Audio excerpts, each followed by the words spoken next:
all right. Hey, what up? Secret House, underground, experimental, independent hip hop, conversations, not reviews. You know how it is. Tokyo based. Tokyo based. Big up Tokyo. You know who we are, or maybe you don't. I don't really care. You shouldn't care either. Names at the bottom. And these are the people we rock with. Shouts out Caltrops Press. Shouts out Noname Book Club. Shouts out the Sonic Cloth. Shouts out Rap Music Plug Podcast.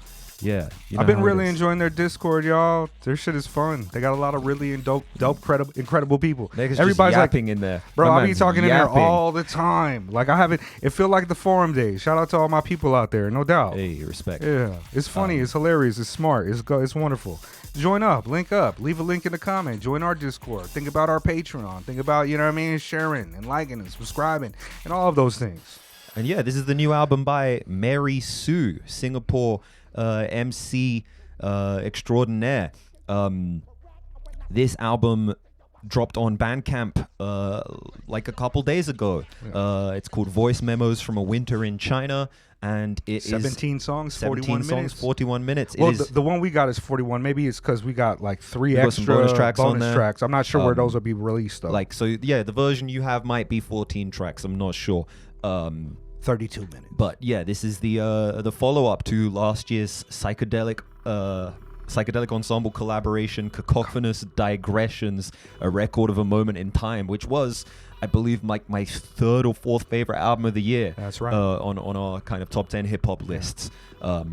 Yeah, Mary Sue's kind of semi-anonymous. His real name shows up every now and then. But his name is Sue anyway, so that's... I make it a point to not really get too close to the artists that I enjoy. You know what I mean? Lest you find out about JPEG Mafia's Twitter account. But I don't know much about Mary Sue. But after Young that cat project, from Singapore, he's fucking ill. Yeah, I think he's in London most of the time now. Is it New York? He might still be out in Singapore. Okay. I'm not sure. Psychedelic Ensemble was based out in London, but some of these collaborators on here are also from Singapore. Some of these performances, I assume, are also out in Singapore. We've got some Singaporean Mandarin rapping on this album as well. Some of the best parts of it, I fucking love it. But for sure. So yeah, we've spoke about this artist before, but check out that review, please. Check out that review. It's an album that we have a lot of love and appreciation for. And shouts out to Mary Sue for sending us this album in advance, letting us sit on it for a little while before it dropped. Thank you plenty much, man. So how do you feel about Voice Memos from a Winter in China? The Cacophonous Digressions was my first kind of step into the world of Mary Sue and Psychedelic Ensemble and their kind of entire creative network, and it blew my mind. It blew my mind for a variety of reasons. The kind of the sound palette that they were creating and the approaches and the kind of the way that they were still distinctly hip-hop but also subverted in a way of a creative way was really surprising to me. As I stepped into this album, one of the first things that I kind of noticed that it wasn't as kind of, I don't want to say bombastic, but it didn't feel as though it didn't feel as though it had the same type of energy. And it wasn't until I listened to the album all the way through the first time and thought about the title and thought about kind of the themes of the album that I started to feel I needed to listen to this album during the winter, especially it's it's like in Fahrenheit it's like 2 degrees outside and it's already spring, and it was just like this Voice Memos from a Winter in China. I just kept on finding more and more things that were interesting, and thinking about the project as a whole is like there's so many type of different sounds and approaches, and I really started to familiarize myself I really started to catch on to Mary Sue's rhyme style a little bit more. Yeah. I started to notice some of his patterns, some of his approach. I started to feel like this one was a little bit more personal than Cacophonous Digressions, which does feel a little bit more psychedelic abstract, than this. This one feels cold. It's brick as fuck. It's winter, and it's also extremely interesting. There's songs on here that are just like, they're like Expired Toffee is so amazing. I'm not sure what that mumbly language is, but it's great. Rush with Clementi sound appreciation is incredible, and it's just a beat. the Beijing Boom Bap, which is like a one of the extras, I think, Yeah. featuring a person named 15. This 15 gets off on here as well. I was like, what the I was fuck like, I is have this, no idea bro? what you're This saying. is crazy. I'm assuming this is Singapore Yeah. Mandarin. My girlfriend speaks Mandarin. I didn't ask her, but like, I'm assuming they're speaking Singapore Mandarin, but he's getting off on that. Whatever he's saying. He could be out here on some like, I hate black people type shit. And I'd still, right. I'd still be like, yeah, tell him. Bars, you know what I mean? Real hip hop. No, but there's other collaborators on here, but there's even though that there is like a sonic cohesion, there's really no part of this album that sounds all the same. There's always something different going on and providing a different kind of sonic vibe, and it's something that now I've come to expect from Mary Sue. And if he ever drops the ball, I'll be tremendously disappointed because it's so fucking good. Yeah. I mean, just the sonic palette on here is really interesting. As we've highlighted, like maybe it's not as quite as explosive or weird, and I mean that in the most positive way, as the psychedelic ensemble collaboration. But like, yeah, I mean the variety of beats on here is very interesting, and I feel like Sue stepped up his rapping quite a bit on this album. The rapping I think the actual MCing on here is of a higher caliber, right? You know, on the previous record, I think he's getting off on there, but like there's definitely this sense that like the rapping is almost an instrument. It's a part of the larger sonic palette on a lot of the tracks on here. Definitely agree. Yeah. The beats take a step back, and I don't mean that in terms of quality, but you know the presence on each record, they're a bit more sparse, they're a bit more stripped back, and then you've got Sue like who's being like a lot more front and center as an MC on this. Yeah, with Cacophonous Digressions, it was that kind of total package. It was to the point where it's like it don't really matter all that much what he's saying because the vibe that's going on is really what I'm getting. When I listened to that album, I really felt like, I think I said it was like stepping into a venue and an event in a community that you weren't really familiar with, and everything's just working for you, even though you can barely make out the vocals while you're in the bathroom type of thing. But with this one, I think, you know, I don't want to compare it directly to like Mike, you know, I mean, there's definitely some Mike influence on this one.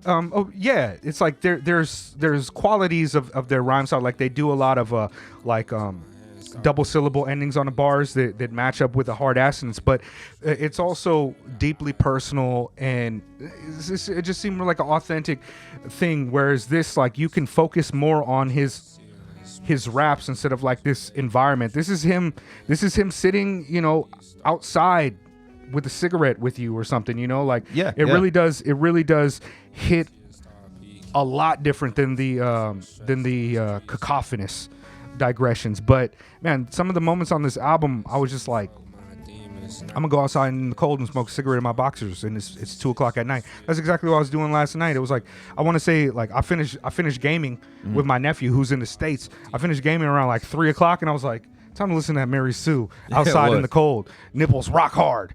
You know what I mean? Like, yeah. This is the second Voice Memos album. Like, he also released an album 2 years ago, Voice Memos Across a Body of Water or something like that. I haven't listened to that album, but I assume this is part of a larger, you know, maybe collection of albums, and that it's to be examined within that context as well. If you want to, you know, really go deep on it.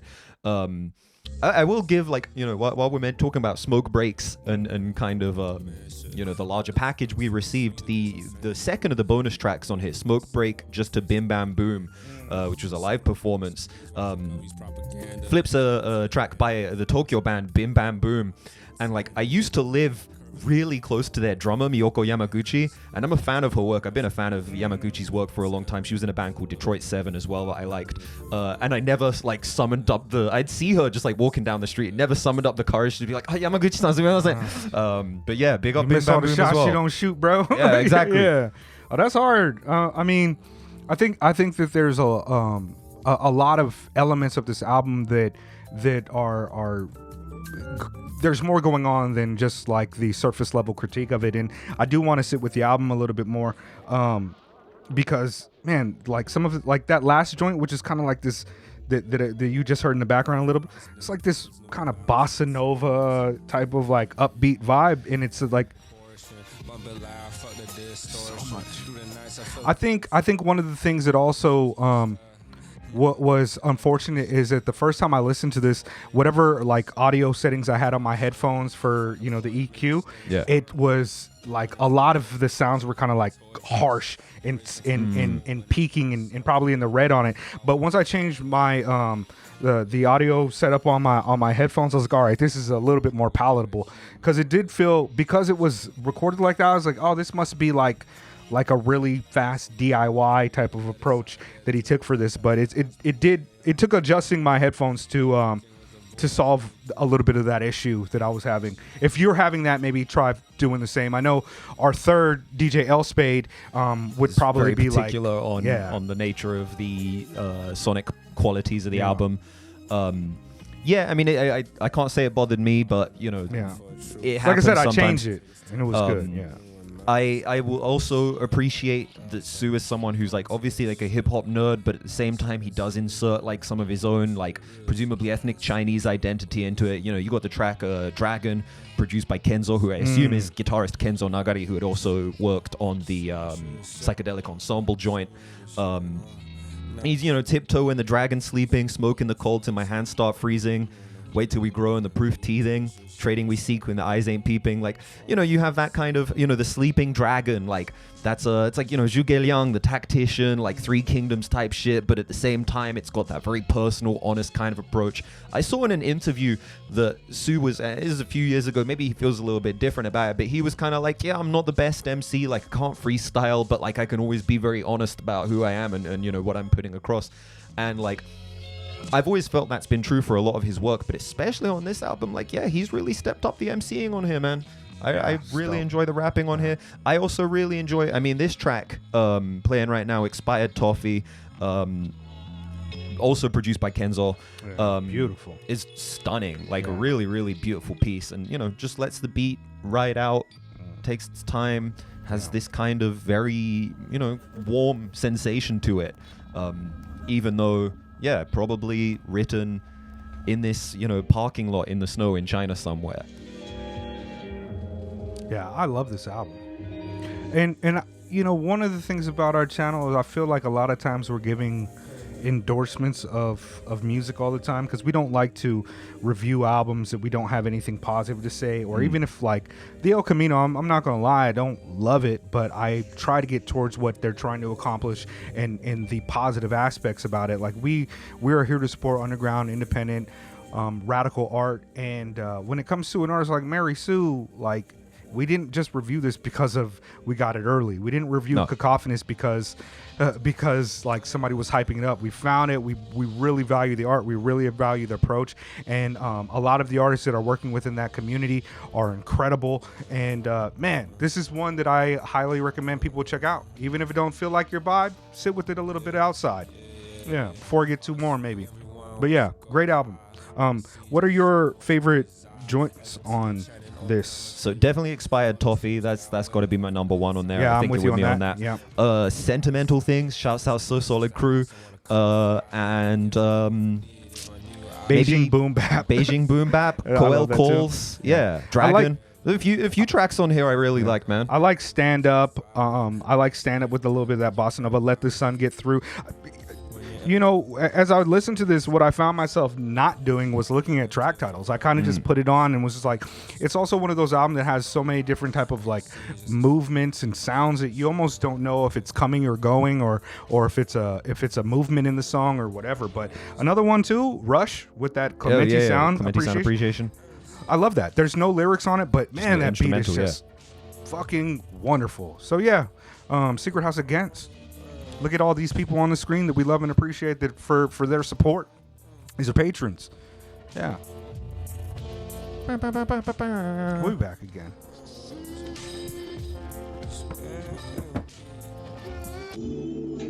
Yeah, man. The first time I listened to it, I was like, I don't know if I like this as much. It's kind of sitting on me weird. And then I was like, oh. It was one of those listens that I was just like, I think the first time I put it on, I wasn't. And then all of a sudden I was like,